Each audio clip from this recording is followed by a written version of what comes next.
Good morning. How'd you get on your own yesterday? Looks like you'll be on your own this evening. Only 3 matches doesn't really warrant a Telegram session from me. Let's have a look at yesterday. See what occurred. Bournemouth and Fulham. Motivation at this stage of the season, probably the places for Europe. Bournemouth keep winning. Got to break that 50-point barrier to have any chance at these places. Fulham, mid-table. Well, no, they're not. Well, they're same points, so they're not mid-table. So that really was an important match to take 3 points off your nearest rival in the hope of breaking in to European football. Still alive for these two. Coventry and Hull. Who scored first? Was it Rod or was it Fat Frank? Fat Frank's Coventry scored first. Kamara equaliser. Wouldn't have traded this one. Maybe trade the late draw. Lay the late draw, 106, 109. We got one of those in with Cosenza the other day. Coventry, as you can see, clinging on desperately for that last playoff place. But the queue is growing. West Brom, Middlesbrough, Millwall, Blackburn, Watford, all queuing up. Coventry hurt by those 2 recent L's, as you can see.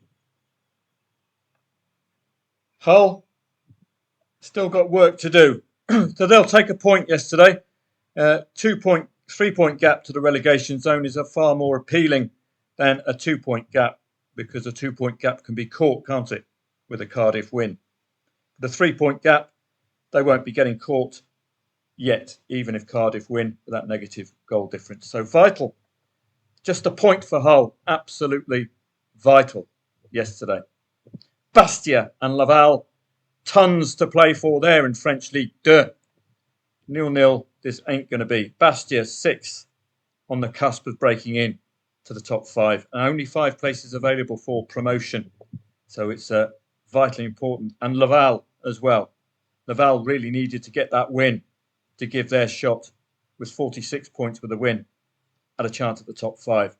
So crucial match for Bastia, who were behind Laval in the league, have leapfrogged them with the win and now put themselves in an excellent position to have an assault at the top 5 and the chance to break out. So an excellent match. Did Laval lead at any stage? I would have possibly taken on a Laval lead. No, they didn't. At no stage, really, were they troubled. Shamrock Rovers and Cork, still early season, and Napoli, job done against Empoli. Was there any waiting? Was it goal before half-time or after? Just the one before half-time. Scott McTominay, Scotland's hero, getting the goal there. Atletico Madrid, Valladolid. Did Valladolid lead at any stage? Yes, they did. An opening penalty. And Stephen Francis would have been telling us that. When you see an opening penalty for an underdog or an own goal, it means it's a little bit lucky and we should have greater confidence in taking them on. Half-time market, anybody? Psychic Sally would have got in the half-time market. It's always an option. Depending on what you could have got for Atletico Madrid in the match odds, if I could have got evens, I would have gone for that. So that was a profitable play there for Atletico Madrid. Let's have a quick look at the tennis yesterday. It's important to keep an eye on. I think I'll do an individual video on tennis for you, just to give you an idea of my thought processes regarding it. And with AI, I've now got a paid for ChatGPT. So all of my tennis writings, I can put them into give them to ChatGPT along and ask it to do some deep research on tennis trading. So I'll provide a report for you there. But my idea of tennis trading is quite simple. Your market gives you the initial idea and you use your own personal thoughts. I was following Fils in Monte Carlo, who was incredibly exciting. It's like catching Stefanos Tsitsipas when you're catching these new players. Start looking out for Mr. Fils, 14th in the world as well. Had a great time in Monte Carlo in front of home support.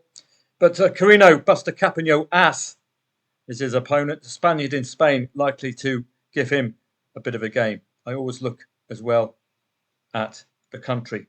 Alcaraz was excellent at Monte Carlo. He had a couple of wobbly moments where he did concede the first set, but he did fight back. And he had a great game against Fils in the final. These two might be going deep again. So it's a really high quality tennis, as you'd expect with 3 Grand Slams this summer. Bautista Agut against Van der Zandschulp, Munich. Again, take your cues from the market initially, and then I'll do my research prior to that. In-play stats are important as well for tennis, for me at least. I'm getting to know in-play stats. I don't think we have any live games which will be showing any in-play stats, but they are. There we go. The best thing for me to do is to look point by point after the first set. If the underdog has won the first set, we just want to see, for example, pressure on that serve. Pressure. That was a little too easy, but we're getting some pressure now. If we can get concerted pressure, then we've got a good chance of starting to read the match. You've also got these stats as well. I'm still getting my head around these. What are the most important tennis stats? I'd suggest, for me, second serve percentage. Second serve needs to be important, doesn't it? If the first serve is not rocking up on the day. So second serve percentage, that could give you a trading angle as well. If you're getting the vast majority of second serves in or winning, that could be your angle. Wait for a second serve. Break points converted, 2 out of 3. So that's a good sign if he's generating break points. Games won, 83%. There's also a look at these. Let's have a look at the service. I think we've looked at the service already, yeah. First return points won, 22%. Wow. So when they are receiving, it's not very good. It looks like a server's day to day. That is a standout stat. So if this Kubler is on a second serve, that could be the angle. Back him after the second serve. Simple angles. But for me, it's more instinctual tennis. I don't want to get too deep into it, but that's what the AI is there for. So an interesting night tonight. Very quick. Probably won't be hearing from me this evening because there's only 3 matches. There's absolutely no point me staying up for that. You can cope admirably yourself. It's the first leg results that count. And then you get your angle in from the first leg results. Salford and Donny will be a lay the draw, won't it? Must get points. 1-3 lead from the first leg